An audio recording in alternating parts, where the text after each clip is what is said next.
Chapter 8. Daisy Mutlar, sole topic of conversation. Lupin's new birth. Fireworks at the Cummings. The Holloway comedians. Sarah quarrels with the charwoman. Lupin's uncalled-for interference. Am introduced to Daisy Mutlar. We decide to give a party in her honour. November the 5th, Sunday. Carrie and I troubled about that mere boy Lupin getting engaged to be married without consulting us or anything. After dinner he told us all about it. He said the lady's name was Daisy Mutlar, and she was the nicest, prettiest, and most accomplished girl he ever met. He loved her the moment he saw her, and if he had to wait 50 years he would wait, and he knew she would wait for him. Lupin further said, with much warmth, that the world was a different place to him now. It was a world worth living in. He lived with an object now, and that was to make Daisy Mutlar Daisy Pooter, and he would guarantee she would not disgrace the family of the Pooters. Carrie here burst out crying, and threw her arms round his neck, and in doing so upset the glass of port he held in his hand all over his new light trousers. I said I had no doubt we should like Miss Mutlar when we saw her, but Carrie said she loved her already. I thought this rather premature, but held my tongue. Daisy Mutlar was the sole topic of conversation for the remainder of the day. I asked Lupin who her people were, and he replied, "Oh, you know, Mutlar, Williams and Watts." I did not know, but refrained from asking him any further questions at present for fear of irritating Lupin. November the 6th. Lupin went with me to the office, and had a long conversation with Mr. Perkupp, our principal, the result of which was that he accepted a clerkship in the firm of Job, Cleanhands & Co., stock and share brokers. Lupin told me privately it was an advertising firm, and he did not think much of it. I replied, beggars should not be choosers, and I will do Lupin the justice to say he looked rather ashamed of himself. In the evening we went round to the Cummings to have a few fireworks. It began to rain, and I thought it rather dull. One of my squibs would not go off, and Gowing said, "Hit it on your boot, boy, it'll go off then." I gave it a few knocks on the end of my boot, and it went off with one loud explosion, and burnt my fingers rather badly. I gave the rest of the squibs to the little Cummings boy to let off. Another unfortunate thing happened, which brought a heap of abuse on my head. Cummings fastened a large wheel set-piece on a stake in the ground by way of a grand finale. He made a great fuss about it, said it had cost 7 shillings. There was a little difficulty in getting it to light. At last it went off, but after a couple of slow revolutions it stopped. I had my stick with me, so I gave it a tap to send it round, and, unfortunately, it fell off the stake onto the grass. Anybody would have thought I had set the house on fire from the way in which they stormed at me. I will never join in any more fireworks parties. It is a ridiculous waste of time and money. November the 7th. Lupin asked Carrie to call on Mrs. Mutlar, but Carrie said she thought Mrs. Mutlar ought to call on her first. I agreed with Carrie, and this led to an argument. However, the matter was settled by Carrie saying she could not find any visiting cards, and we must get some more printed, and when they were finished would be quite time enough to discuss the etiquette of calling. November the 8th. I ordered some of our cards at Black's, the stationer's.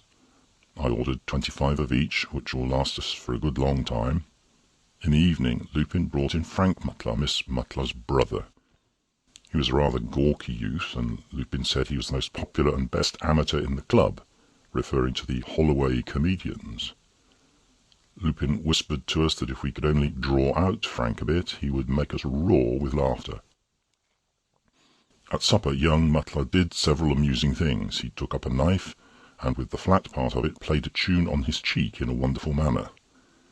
He also gave an imitation of an old man with no teeth, smoking a big cigar. The way he kept dropping the cigar sent Carrie into fits.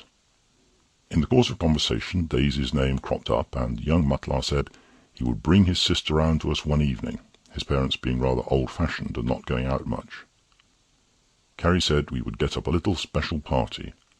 As young Matlar showed no inclination to go, and it was approaching 11 o'clock, as a hint I reminded Lupin that he had to be up early tomorrow morning. Instead of taking the hint, Matlar began a series of comic imitations. He went on for an hour without cessation. Poor Carrie could scarcely keep her eyes open. At last she made an excuse and said good night. Matlar then left, and I heard him and Lupin whispering in the hall something about the Holloway comedians. And, to my disgust, although it was past midnight, Lupin put on his hat and coat and went out with his new companion. November the 9th. My endeavours to discover who tore the sheets out of my diary still fruitless. Lupin has Daisy Matlar on the brain, so we see little of him, except that he invariably turns up at meal times. Cummings dropped in. November the 10th. Lupin seems to like his new berth, that's a comfort.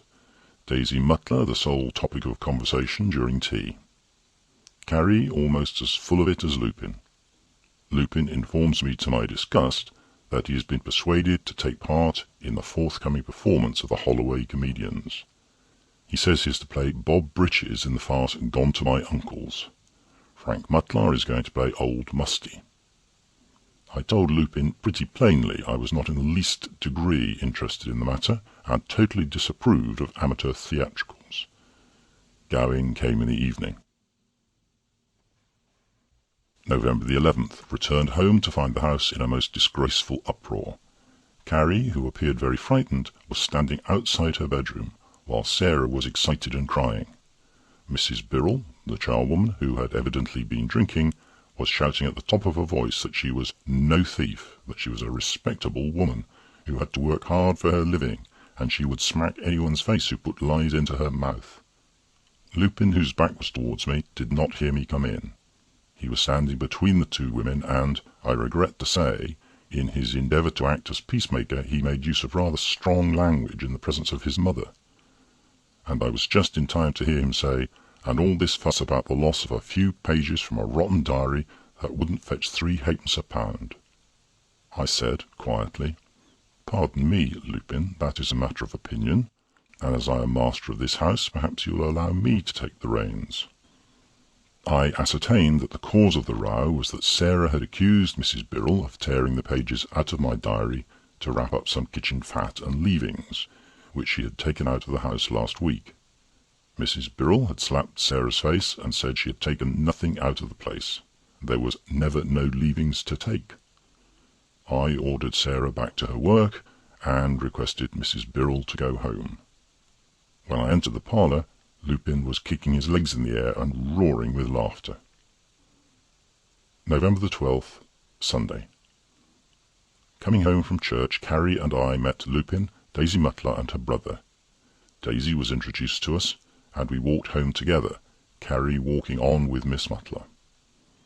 We asked them in for a few minutes, and I had a good look at my future daughter-in-law. My heart quite sank. She is a big young woman, and I should think at least 8 years older than Lupin. I did not even think her good-looking. Carrie asked her if she could come in on Wednesday next with her brother to meet a few friends. She replied that she would only be too pleased. November the 13th, Carrie sent out invitations to Gowing, the Cummings, to Mr. and Mrs. James of Sutton, and Mr. Stillbrook. I wrote a note to Mr. Franching of Peckham. Carrie said we may as well make it a nice affair, and why not ask our principal, Mr. Perkupp? I said I feared we were not quite grand enough for him. Carrie said there was no offence in asking him. I said certainly not, and wrote him a letter. Carrie confessed she was a little disappointed with Daisy Matlar's appearance, but thought she seemed a nice girl. November the 14th. Everybody so far has accepted for our quite grand little party for tomorrow. Mr. Perkupp, in a nice letter which I shall keep, wrote that he was dining in Kensington, but if he could get away, he would come up to Holloway for an hour. Carrie was busy all day making little cakes and open jam puffs and jellies. She said she felt quite nervous about her responsibilities tomorrow evening. We decided to have some light things on the table, such as sandwiches, cold chicken and ham, and some sweets, and on the sideboard a nice piece of cold beef and a paysandu tongue for the more hungry ones to peg into if they liked. Gowing called to know if he was to put on swallowtails tomorrow. Gary said he had better dress, especially as Mr. Franching was coming, and there's a possibility of Mr. Perkupp also putting in an appearance. Gowing said, "Oh, I only wanted to know, for I've not worn my dress coat for some time, and I must send it to have the creases pressed out." After Gowing left, Lupin came in, and in his anxiety to please Daisy Mutler, carped at and criticised the arrangements, and, in fact, disapproved of everything, including our having asked our old friend Cummings, who, he said, would look in evening dress like a greengrocer engaged to wait, and who must not be surprised if Daisy took him for one. I fairly lost my temper and said, "Lupin, allow me to tell you, Miss Daisy Mutlar is not the Queen of England. I gave you credit for more wisdom than to allow yourself to be inveigled into an engagement with a woman considerably older than yourself. I advise you to think of earning your living before entangling yourself with a wife whom you will have to support, and in all probability her brother also, who appeared to be nothing but a loafer." Instead of receiving this advice in a sensible manner, Lupin jumped up and said, "If you insult the lady I am engaged to, you insult me. I will leave the house and never darken your doors again." He went out of the house, slamming the hall door. But it was all right. He came back to supper, and we played Bezique till nearly 12 o'clock. End of chapter.